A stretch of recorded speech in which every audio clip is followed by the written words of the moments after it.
नमस्कार मित्रांनो, लग्नाची बेडी या मालिकेच्या 25 जुलैच्या भागात आपल्याला पाहायला मिळणार आहे. शकुंतला पिंकीला विचारत असते, तुम्हाला इथे काही त्रास वगैरे तर नाही ना? असेल तर आम्हाला सांगा. पिंकी तिला म्हणते, हो मला माहिती आहे, तुम्ही तर आहातच, मी तुम्हाला बिनधास्त सांगू शकते. तशी इथली माणसं चांगली आहेत, फक्त त्रास म्हणजे तुमची ती बेस्ट फ्रेंड मधुराणी. लय घमंडी बाई आहे ती. तर शकुंतला म्हणते, हो अगदी बरोबर ओळखलत तुम्ही. तर पिंकी म्हणते, कमाल आहे तुमची, तुम्ही तिला स्वतःची बेस्ट फ्रेंड म्हणून घेता आणि मी तिची बुराई करते तर तुम्ही गपचूप बसून फक्त ऐकून घेताय. तर शकुंतला पिंकीला म्हणते, तुमच्यापासून काय लपवायचं मॅडम? या रत्नपारखींनी यांच्या पोटूशी पोरीला म्हणजेच त्या अन्वीला आमच्या पोराच्या गळ्यात मारलं. जबरदस्ती तिचं आमच्या घरामध्ये लग्न लावून दिलं. तेव्हापासून माझा राग आहे या रत्नपारखींवर. त्यांना चांगली अद्दल घडवायची आहे आम्हाला. ती मधुराणी कोणाची सुद्धा नाही, अगदी स्वतःची सुद्धा नाही. या घरामध्ये आमच्या मागे काय होतंय ते फक्त समजण्यासाठी आम्ही त्या मधुराणीला जवळ केलंय. हे मैत्री वगैरे सगळं खोटं आहे, दिखावा आहे नुसता. त्या दोघी कॉफी पित असतात त्यावेळी हे सगळं ऐकल्यानंतर पिंकीला असं वाटतं की त्या मधुराणीची ही शकुंतला देवी पार्टनर असूच शकत नाही.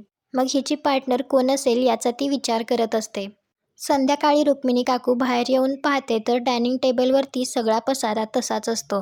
त्यामुळे ती रेश्माला आवाज देऊन बोलावते आणि तिला म्हणते, हे सगळं कोण आवरणार? मी आवरायचं का आता? ती काकूला म्हणते, मी सकाळपासून खूप कामं केली आहेत ना, त्यामुळे खूप दमली आहे मी. तर काकू तिला सांगते, तुम्ही लग्न होऊन या घरात येण्याआधी मी एकटी ही सगळी कामं करत होते.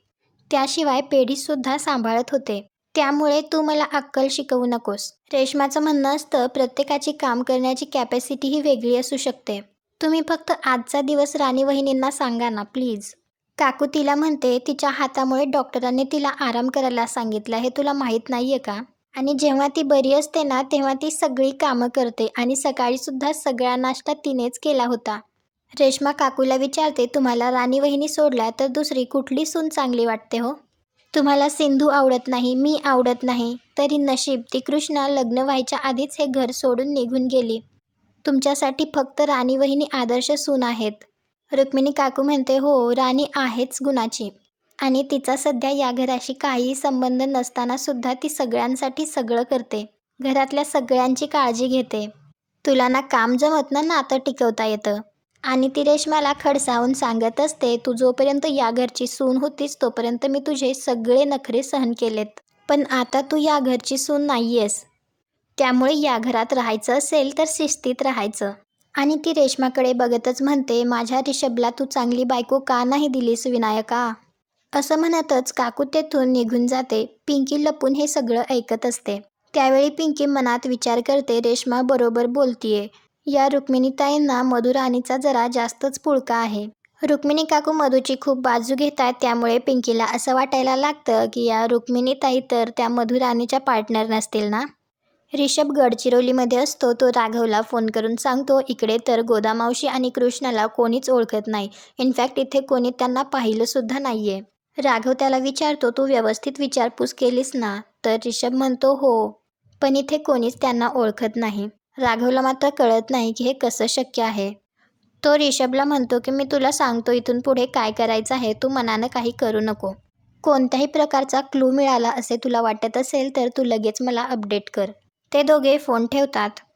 तर राघव मनात विचार करतो, याचा अर्थ गोदामावशी माझ्याशी खोटं बोललीये. कृष्णा कुठे गेली असेल? कृष्णा जर गडचिरोलीला गेली नाहीये तर मग कुठे गेलीये? माझा संशय खरा असेल का? सिंधू आणि कृष्णा एकच आहेत का? राघवला मात्र काय करावं हे काही कळत नसतं. तर तो स्वतःशीच म्हणतो, पण मला हे कळत नाहीये की ती सिंधू कृष्णाचं रूप घेऊन स्वतःच्याच घरात का राहतीये? तिला कधी सावीबद्दल बोलताना सुद्धा मी ऐकलं नाही ना. कधी मी तिला सावीला भेटायला जाताना बघितलं. कुठं ठेवलं असेल तिने सावीला? राघव स्वतःशीच म्हणत असतो, तू काळजी करू नकोस सिंधू, माझा तुझ्यावर पूर्ण विश्वास आहे. तू स्वतःहून स्वतःला माझ्यापासून दूर कधीच करणार नाहीस. नक्कीच काहीतरी प्रॉब्लेम असेल म्हणून तू माझ्यापासून स्वतःला दूर केलंयस. पण डोंट वरी, मी आहे तुझ्याबरोबर. मी कायम तुझ्याबरोबर असणार आहे आणि मी वचन देतो, मी लवकरात लवकर तुला तुझ्या घरी परत घेऊन येईल. पिंकी राघवचं हे बोलणं लपून ऐकत असते तर तिलासुद्धा तिच्या धनीची आठवण येते. इकडे रेश्मा, ऋतुजा आणि रुक्मिणी काकू पिंकीबद्दलच चर्चा करत असतात. त्यावेळी रुक्मिणी काकू ऋतुजाला सांगत असते, काल जी माणसं पिंकीला भेटण्यासाठी आली होते त्यात एक खूप मोठा बिल्डर होता. तो माणूस कधीच स्वतःहून कोणाला भेटण्यासाठी जात नाही, पण तरीही तो आला म्हणजे पिंकीचा किती वट आहे हे आपल्याला त्यावरून लक्षात येतंय. त्यावेळी रेश्मा तिची शंका विचारते की जर राघव भाऊजींनी खरंच पिंकीबरोबर लग्न केलं तर. तेवढ्यातच तेथे मधू येते आणि ती रेश्माला म्हणते असं काहीही होणार नाहीये. रुक्मिणी काकू म्हणते, तुम्ही सगळे काळजी करू नका, रत्न पारखीच्या नावाला धक्का बसेल असं काहीही मी होऊ देणार नाहीये. त्या चौघी मिळून पिंकी विरुद्ध एक प्लॅन बनवतात. दुसऱ्या दिवशी सकाळी राघवला त्याचे कपडे सापडत नसतात, त्यामुळे तो काकूला हाका मारत असतो. तर त्यावेळी पिंकी आतमध्ये येते. राघव तिला म्हणतो, तू इथे काय करतीयेस? तर पिंकी म्हणते, या पिंकीकडे सगळ्या प्रॉब्लेमचं सोल्युशन असतं, तुम्ही सांगून तर बघा. तर राघव म्हणतो, या कपाटामध्ये माझे कपडे सापडत नाहीयेत म्हणून मी काकूला हाक मारतोय. राघवच्या कपाटामध्ये वेगळेच कपडे असतात. राघव ते कपडे घालत नसतो, तरीसुद्धा पिंकी त्यातीलच एक शर्ट काढून तो राघवला घालायला सांगते.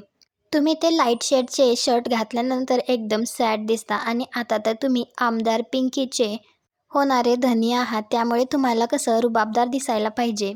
तर राघव तिला म्हणतो, पण या कपड्यांमध्ये मी कम्फर्टेबल नाहीये. पिंकी इकडे बोलण्यात मग्न असते. तेवढ्यात राघव तो शर्ट काढतो आणि तो पिंकीला म्हणतो की तुम्ही सारखं सारखं मी तुमचे होणारा हजबंड आहे असं म्हणू नका. पिंकी म्हणते, तुम्हाला अट माहिती आहे ना का मी सारखं सारखं रिमाइंड करून देऊ? तर राघव म्हणतो, त्याची काही गरज नाहीये, कारण त्याआधीच मी कृष्णाला आणि तुमच्या युवराजला शोधून काढणार आहे. आणि तो पिंकीला विचारतो, तो युवराज कसा सहन करत असेल तुम्हाला? आणि तुमच्या या नाटकी स्वभावाला कंटाळून तो स्वतःहून तुम्हाला सोडून गेला असेल. राघवच्या लक्षात येतं की हे ऐकून पिंकीला खूप वाईट वाटलंय, त्यामुळे राघव पिंकीची माफी मागत असतो. तर पिंकी रडतच राघवला म्हणत असते, जितकं तुमचं सिंधूवर प्रेम आहे ना, तितकंच जर माझ्या धनीचं माझ्यावर असतं तर मी आडगावात सुखाचा संसार करत असते. राघव तिला समजावत असतो आणि तिला म्हणतो, माझं प्रॉमिस खरं असतं, मी तुमच्या युवराजला तुमच्याकडे शोधून आणेन. तर पिंकी उठून लगेच म्हणते, कोणी कोणाला शोधायची गरज नाहीये, मला कोणाचं तोंडसुद्धा बघायचं नाही असं म्हणतच ती तेथून निघून जाते. तर राघव स्वतःशीच म्हणतो, इतके मूड स्विंग्स कसे होऊ शकतात कोणाचे? त्यावेळीच राघवला रिषभचा फोन येतो. रिषभ वापस आलेला असतो, त्यामुळे राघव त्याला घरी बोलावतो. रिषभ राघवला स्टेशनमध्ये भेटायला आलेला असतो आणि तो राघवला सांगतो की मला तिथे काहीच भेटलं नाहीये आणि मला असं वाटलं की ती लोक माझ्यापासून काहीतरी लपवतायत. गोदामावशींनी कृष्णाच्या आई वडिलांच्या ॲक्सिडेंटबद्दल तुला सांगितलं होतं, आठवतंय का? आणि चौकशी करताना हा एकच पॉईंट माझ्याकडे होता आणि यावरून कृष्णाची काही माहिती मिळतीये का याचा प्रयत्न मी करत होतो. पण कोणाला काहीच माहिती नव्हतं. ऑलमोस्ट सगळ्यांचं उत्तर सेमच होतं आणि हीच गोष्ट मला जास्त खटकली. म्हणजे बघ ना, माझ्याकडे जर एखादी इन्फॉर्मेशन आहे आणि मला ती तुला सांगायची नाहीये तर मी काय उत्तर देईल? तर राघव म्हणतो, मला आठवत नाहीये. आणि राघवच्या लक्षात येतं नक्कीच काहीतरी घोळ आहे. राघव एकाला फोन करून सांगतो की मला पुढच्या काही वेळामध्येच माझ्या स्पेसिफिक फाईल्स माझ्या टेबलवरती पाहिजेत. आणि आजचा भाग इथेच संपवतो. पुढील भागात आपल्याला पाहायला मिळणार आहे, गोदामावशी आणि पिंकी दोघी एकमेकींना फोनवर बोलत असतात. त्यावेळी पिंकी तिला म्हणते की सिंधूच कृष्ण आहे हे त्यांना आत्ता कळता कामा नये आणि मधू आता पिंकीच्या विरोधातला प्लॅन एक्झिक्यूट करणार असते. तुम्हाला हा भाग आवडला असेल तर व्हिडिओला लाईक करा, शेअर करा. आपल्या मराठी मालिका या चॅनलला सबस्क्राईब करायला विसरू नका. भेटू उद्याच्या भागात.